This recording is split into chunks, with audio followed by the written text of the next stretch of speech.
Today we're going to be looking at the M16 Service Carbine Rifle, which was recently added as a part of the Criminal Enterprises DLC in GTA Online. This has been a long-awaited addition to the game, one that many players felt should have been included in the original update, but unfortunately we had to wait for it to release via drip feed.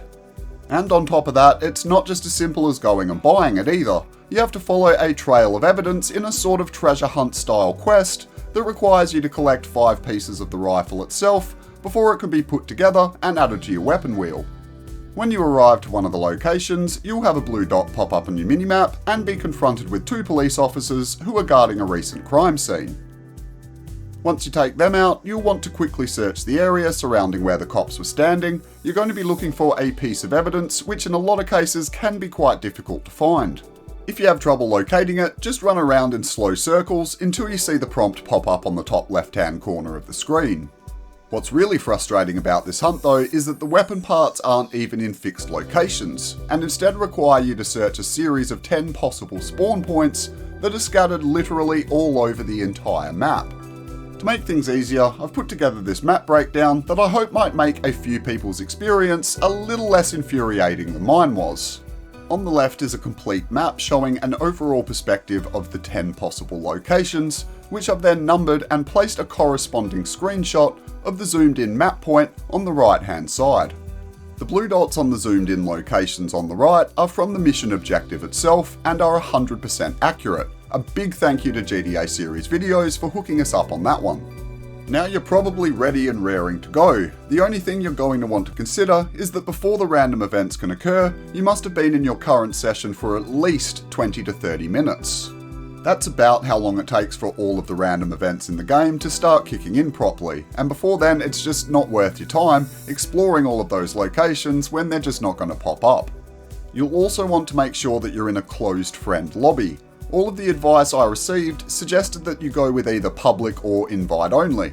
Now I'm not saying that that hasn't worked for some people, but for whatever reason the only time I could get it to work was in a closed friend session.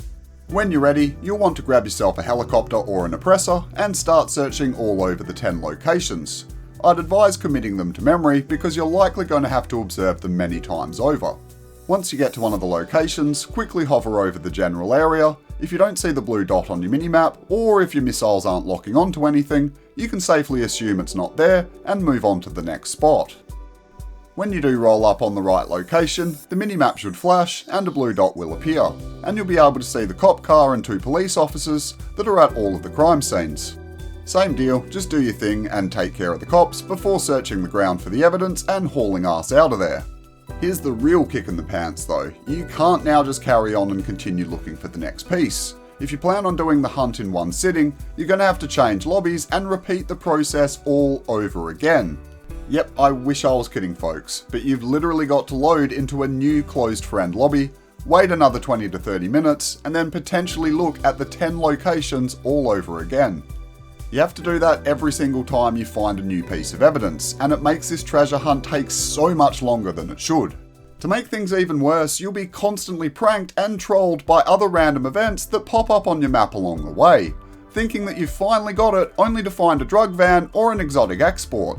Don't be too disheartened if this happens though. In my experience it was actually kind of a good thing, mainly because it means that you've been in a session long enough for random events to pop up and that they're working as intended. Part of my success strategy was actually engaging with them on occasion. My rule was that as long as it wasn't something that took me away from my search, like a payphone hit or an exotic export, I'd interact with it, in the hopes that it might encourage the cycle of random events. I can't say for sure that it's a guaranteed strat, but I know a lot of people are having trouble with this one, so I thought I'd pass on what worked for me personally. When you finally discover the final piece of evidence, you'll be informed of your success, the service carbine will be added to your weapon wheel, and you'll be rewarded with an additional 50k for your troubles. You can go ahead and start using it right away, it's not too bad in its stock form, however you do have the option of taking it to ammunition for some basic modifications. Unfortunately there isn't a Mark II variant or any crazy additions that you can make, but they've got the standard stuff like extended clip, suppressor, grip, and so on. To start with, I've kitted it out with a suppressor because honestly I just wanted to see how ridiculous it looked, and it warms my heart in that way, so I consider it a big win. But in all seriousness, let's just take it outside and give it a quick little tester. Just for a moment, I will mute myself so that you can see how the gun sounds when it's silenced.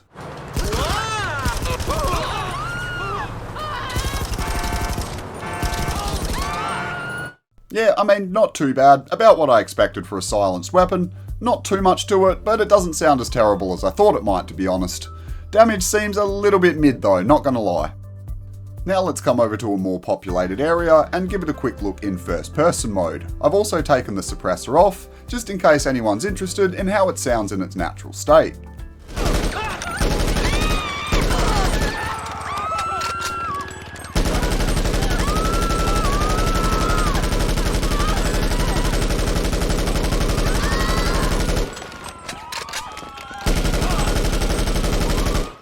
Honestly, it's not too bad, man. I came in here thinking, nah, I don't need a new weapon, I've got my set and I'm good with that. But I'm actually starting to like this the more that I use it. Don't get me wrong, it's got absolutely nothing on the Mark II weapons. They're still reigning supreme in a big way. But stacked up against the regular rifles, it might actually compare better than I thought it would. Overall, this treasure hunt definitely requires a bit of patience. But as long as you follow the maps I showed earlier, and then wait 20 minutes after switching to a new closed friend session after you find every piece, you should be as good as gold. If you found the video useful though, please help it to be seen by more people by hitting the like button down below. And if you're new to the content, definitely think about subscribing as well. I'm a Rockstar Games exclusive channel, and I cover just about everything GTA Online has to offer. Until we meet again, you bunch of legends. I am Red Nitrate, and I'll catch you on the next one.